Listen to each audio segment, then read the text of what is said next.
You may be seated.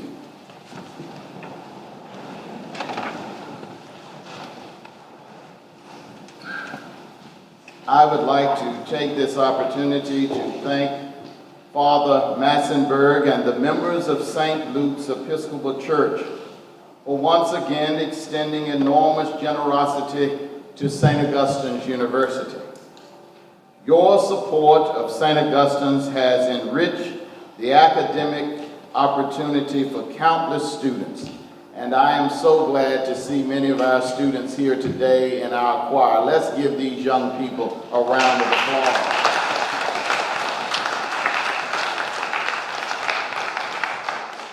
I would be remiss if I did not recognize two very special people in the audience. Everyone is special, but I am so pleased to have with us today the Vice President for Development and the Chief Operating Officer of the University, Dr. Stephen Harrison, and also our Director of Alumni Affairs, Mrs. Cheryl Zimenez, a graduate of St. Augustine. So we are so pleased to have our colleagues with us.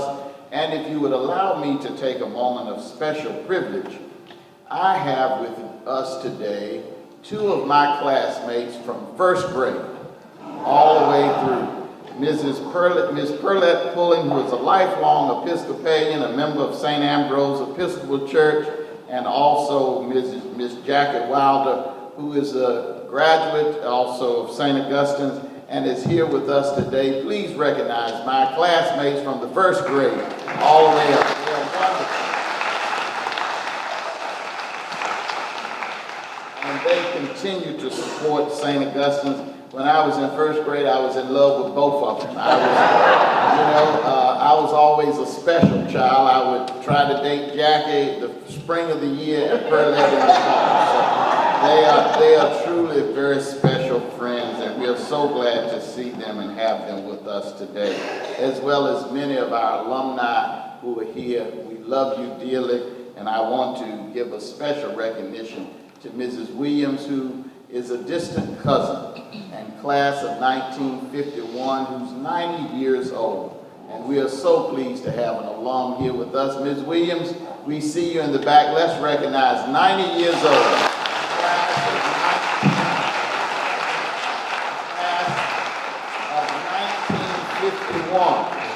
So this family goes back a long ways with St. Augustine's.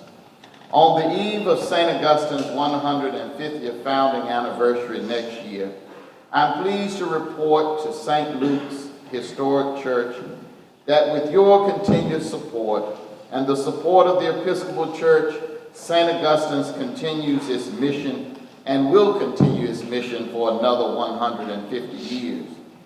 As one of only two historically black colleges affiliated with the Episcopal Church, St. Augustine's legacy and the legacy of Voorhees College is rooted in its original mission.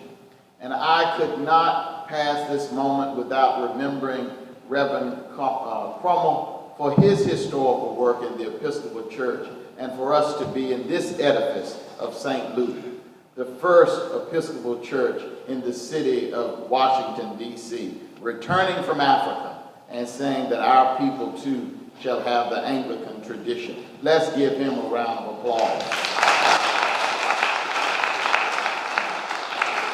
The original mission of these great educational institutions is rooted in the belief that all students, regardless of the color of their skin, regardless of their financial background, regardless of their family's circumstances, deserve access to higher education. Please remember with me that it was in 1867 when St. Augustine's was founded. Every student in 1867 was that first generation student when they entered St. Augustine's. Each student was first generation because prior to 1867, in the American South, it was against the law for anyone of color to learn how to read and write. Subsequently, we are proud to continue the first generation legacy at St. Augustine's, where students who are committed to academic excellence can leave St. Augustine's as prepared servant leaders committed to making society a better place and making this world better than they found it. For 149 years, our beloved alma mater has served as an oasis of academic achievement for countless generations to realize the promise of democracy through higher education. The urgency of today that demands that we intensify our energy and our financial support for St. Augustine's and all historically black colleges across this country. Unfortunately, today we still have to debate, even in 2016, the relevancy of historically black colleges and universities. But I want to set the record straight. For the record, historically black colleges comprise only 3% of all of the United States colleges and universities. However, historically black colleges graduate over 20% of all African American university students in America. Each May, as we will do on May the 14th of this year, we graduate a new class from St. Augustine's, Voorhees, Howard University, Morehouse, Spelman, Hampton, Lincoln, and yes, Morgan State University, just to name a few. We are producing 20% of the intellectual capital in American society. And I don't know about you, but for these great intellectuals, we know that America would not be the great nation that it is today. We must continue on the journey to keep the doors of our universities open for students who are determined and dedicated to learning. Because of your support, members of the class of 2015 are currently enrolled in graduate schools around the world and law schools throughout this country.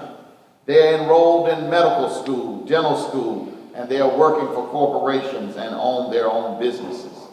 Because of your support, St. Luke, as we come on this second annual visit to your historical church, we now have students studying in Paris, France on this day, and they will return on Friday. They are studying African American present in France and in Paris, and we are so proud to have students there this week. Because of your support, a student can graduate on May the 14th of this year, and the result of a special donation can complete their student account and walk across that stage in full regalia because of your generosity. Because of your support, a freshman can enter the university because of your $100, $200, $300, or $500 donation that will help close their financial gap so that they can begin their first semester. I can't tell you the countless students who, after Pell Grants and support from their homes, may just be short of $500. And we can go to a special account because of your generosity and say, the door is open for you because here is a contribution from St. Augustine's to help you realize your dream. Because of your support, a junior can stay on the campus this summer and complete an internship in the city of Raleigh and in the Research Triangle Park. St. Luke and friends of St. Augustine's, this is our reality TV. I don't know what these young people watch every day. They say it's reality TV, but the reality TV that I watch every day is one that says, if you can help me, I promise that I will do all that I can to make a difference when I leave this great university. I can tell you the reality of a student who last week said to me, Dr. Ward, I've missed class because I'm teaching a civil rights history class this semester. Because as president, I wanted to stay connected to the students, and I felt the best way for me to do that is to teach a class. So this semester, I taught civil rights history. And one student had sent me a note and said, Dr. Ward, I'm ill, but we'll be out a couple of weeks. And I gave her an assignment and said, we'll be looking for you when you come back. She came back this week and revealed to me, she said, Dr. Ward, you may not know, but I have lupus and I have cancer. This young lady is one of the best students in my class, and she was there this past Monday giving her final report on Shirley Chisholm and talking about this great American icon who ran for president in 1972, because Hillary Clinton is not the first female to run for president of the United States. And we've got to make sure that our young people know that they are standing on a legacy. But for that student to say to me, even with lupus and even with cancer, I still am determined to graduate and have my degree. And that's the reality of St. Augustine University. And that's what we've got to continue to do. I'm reminded of that young man at St. Augustine's who's a senior, but he is the father of a young lady, of a young girl who may be 6 or 7 years old. And that's the father I want them to show on the 6 o'clock news. The father who comes to class and will graduate and brings his daughter to our extracurricular activities. And she is the daughter of St. Augustine's. But this young man, regardless of being a single parent and regardless of the mother not wanting the young child in her life, said, I'm going to raise my daughter and I'm going to have an education. And he's a rising junior, and if the student body so chooses, he will be the next student body president of St. Augustine's University. That's the legacy of our institution, and that's the reality that we have got to say to America, that all black boys are not criminals, and all black boys are not drug dealers, and all black boys are not doomed for failure. But at St. Augustine, at Voorhees, at Howard, and at Morehouse, at Johnson C. Smith, at Lincoln University, we are going to continue the legacy of our ancestors, and we will never stop making certain that a new generation walks through those doors and have the presence of a quality education. That's what we are fighting for every day, and that's what we do at St. Augustine. No, we are not Harvard, and no, we're not Yale. When my father entered St. Augustine's, he entered because the doors were open. He didn't have a trust fund for him, but he had a lot of love and he had dedication. And he said to my sister and I, you can go to college anywhere in the world, but the money will go to St. Augustine's. And that's the legacy that we have got to continue.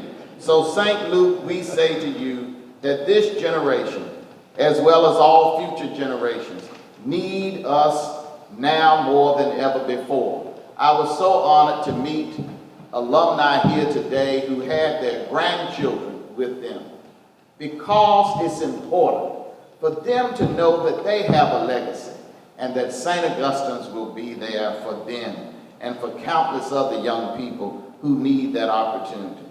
For all HBCUs, these are challenging days. Financial challenges, student enrollment, student issues, and some societal issues. However, when you look back over the peaks and valleys of HBCUs across this country, we can make and we will make it. Tell the world that yes, we may be having a few cloudy days, but sunshine comes in the morning.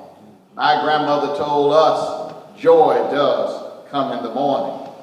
So I want to leave with you something that came as a direct quote from St. Augustine's of Hippo. And this is what he said, and I leave with you today. St. Augustine's of Hippo, the great bishop of Africa, said these words: faith is to believe what you do not see. The reward of this faith is to see what you believe. Faith is to believe what you do not see. The reward of this faith is to see what you believe.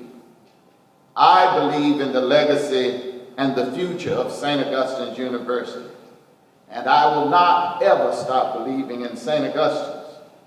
And I leave you with the words of a song that we sing in the Presbyterian Church. And the lyrics go like this: I'm going to live so God can use me anywhere and at any time. So St. Luke, continue to let God use you for a new generation, because the legacy of St. Augustine's and the legacy of all historically black colleges are now in our hands, and we must pass the legacy on. God bless you, and God thank you.